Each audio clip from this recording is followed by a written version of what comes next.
નમસ્કાર મિત્રો, વેધર ઇન્ફોર્મેશનમાં આપનું સ્વાગત છે અને હું છું પરેશ। ખાસ કરીને આજના વિડીયોમાં આપણે પવન, તાપમાન, માવઠાના ઝાપટાના આવનારા દિવસમાં માવઠાની શું કન્ડિશન રહેશે તે વિશેની સંપૂર્ણ માહિતી આપવાની છે।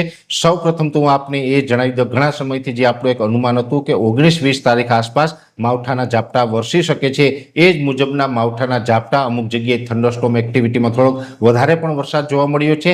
જ્યાં વિસ્તારોની અંદર થંડરસ્ટોર્મ એક્ટિવિટી થઈ હતી ત્યાં ગાજવીજ અને પવનનું પ્રમાણ પણ વધુ જોવા મળ્યું હતું અને એ પવન અને ગાજવીજ સાથે જે વરસાદ પડ્યો એને કારણે ગુજરાતના ખેડૂતોને 3000 કરોડ રૂપિયા આસપાસનું નુકસાન પણ છે, જેની અંદર ખાસ કરીને જે ઘઉંનો પાક હતો અથવા તો શાકભાજી છે, બીજા અન્ય પાકો છે, બાગાયતી પાકો છે, એમ તમામ પાકોની અંદર આ માવઠાને કારણે રાજ્યના ખેડૂતોને ખૂબ મોટું નુકસાન થયું છે। એટલે ફરીથી આજે પણ અપીલ કરું છું કે સરકારશ્રી આ માવઠાને ધ્યાનમાં રાખી અને સર્વે કરી અને આની અંદર જે પણ કાયદા મુજબ બનતું હોય એ વળતર છે એ ખેડૂતોને આપવું જોઈએ। બીજી વાત આપણે એ કરવાની છે કે હવે આગળના દિવસમાં શું થશે। અત્યારે આમ જોવા જઈએ તો આજે 21 તારીખથી રાજ્યના લગભગ તમામ વિસ્તારો છે ખુલ્લા થવા લાગ્યા છે, એટલે હવે આજથી આપણે એકાદ અઠવાડિયા માટે કોઈ માવઠાની સંભાવનાઓ નથી, એટલે કોઈ ડરવાની કે ગભરાવાની જરૂર નથી। હા, એક ચોક્કસથી વાત છે કે અત્યારે અમુક વિસ્તારની અંદર તમને હાઈ લેવલના વાદળ જોવા મળતા હશે। એ વાદળ છે ઊંચાઈવાળા છે, જે આપણે માવઠાના રૂપમાં અસર ન કરે, પણ એક ચોક્કસથી વાત છે કે ઘણા સમયથી અમે આપને એક માહિતી એ પણ આપી રહ્યા છીએ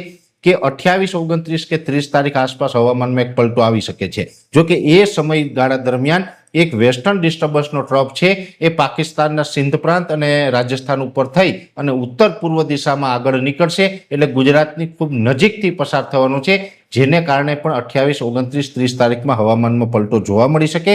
જો કે એમાં અત્યારે જે થયું એમ મોટું માવઠું નહીં હોય કે એની અંદર આટલા વિસ્તારો પણ નહીં હોય, એકદમ છૂટાછવાયા અને 2-5 સેન્ટરમાં જ એના ઝાપટા નોંધાશે અને એ ઝાપટા હશે એની તીવ્રતા ખૂબ ઓછી હશે, એટલે કે આપણે નુકસાન કરે એ પ્રકારના એ ઝાપટા નહીં હોય, છતાં પણ 28, 29, 30 તારીખમાં હવામાનમાં પલટો જોવા મળશે। મોટા ભાગે તો એમાં વાદળછાયું વાતાવરણ થવાનું છે, 2-5 જગ્યાએ છાંટછૂટ થઈ શકે છે, એટલે એ પ્રકારનું આપણે હમણાં માર્ચ મહિના દરમિયાન હવામાન રહેવાનું છે। બીજી વાત કરવાની છે પવનની।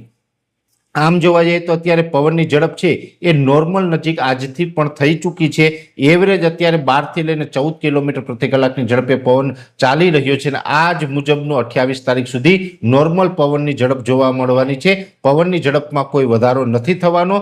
સાથે જે તાપમાન છે, આમ તો 18 તારીખથી લઈને આજે 21 તારીખ સુધીમાં તાપમાન ખૂબ નીચું આવી ચૂક્યું હતું, એમાં આજે તો હજુ પણ અનેક જગ્યાએ તાપમાન ઉચકાયું છે, પણ 18, 19 અને 20 તારીખ દરમિયાન રાજ્યના અનેક વિસ્તારની અંદર તાપમાન 30 ડિગ્રી કરતાં પણ નીચું આવ્યું હતું। જો કે ઉનાળા દરમિયાન તાપમાન નીચું આવે તો પણ 32 ડિગ્રી કરતાં નીચું ન આવે, પણ માવઠાને કારણે આપણે 32 થી નીચું એટલે કે 30 ડિગ્રી કરતાં પણ તાપમાન નીચું આવ્યું હતું, એ ફરીથી હવે તાપમાન ઉચકાયું છે અને હવે આપણું એવરેજ તાપમાન છે એ 28 તારીખ સુધી લગભગ 36 થી 38 ડિગ્રીની રેન્જમાં જોવા મળે તેવી સંભાવનાઓ છે। એટલે 36 થી 38 ડિગ્રીની રેન્જમાં તાપમાન હશે તો એ સમયગાળા દરમિયાન 1-2 સેન્ટર રાજ્યના એવા હશે કે જ્યાં તાપમાન 40 ડિગ્રી સુધી પહોંચે, નહીંતર તો મોટા ભાગના લગભગ 95% વિસ્તારની અંદર 40 ડિગ્રીની અંદર તાપમાન રહેવાનું છે। હમણાં કોઈ હીટવેવનો રાઉન્ડ નહીં આવે, પણ 3 અથવા તો 4 એપ્રિલથી હીટવેવનો રાઉન્ડ ચાલુ થશે ને 3 અથવા તો 4 એપ્રિલથી જે હીટવેવનો રાઉન્ડ ચાલુ થશે એમાં એવરેજ તાપમાન 41-42 ડિગ્રી સુધી પહોંચે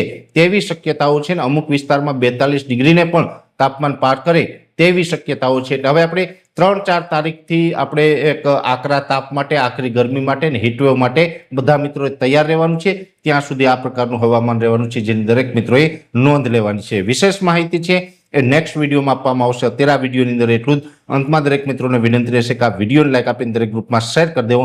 જો તમે અમને યુટ્યુબ ઉપર જોઈ રહ્યા હોય તો ચેનલને સબસ્ક્રાઇબ કરજો અને ફેસબુક પેજને ફોલો કરજો। નમસ્કાર।